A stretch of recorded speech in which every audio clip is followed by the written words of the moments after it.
ಮಾಡಿದೆಚ್ಚರಿಸು, ಕಚ್ಚಾಡುವರನು ಕೂಡಿಸಿ ಒಲಿಸು. ಹೊಟ್ಟೆಯ ಕಿಚ್ಚಿಗೆ ಕಣ್ಣೀರ್ ಸುರಿಸು, ಒಟ್ಟಿಗೆ ಬಾಳುವ ತೆರದಲ್ಲಿ ಹರಸು.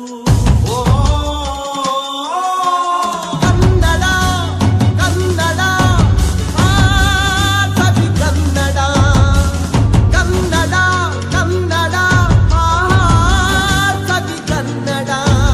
ಕನ್ನಡವೆನೆ ಕುಣಿದಾಡುವುದೆನ್ನದೆ ಕನ್ನಡವೆನೆ ಕಿವಿ ನಿಮಿರುವುದು.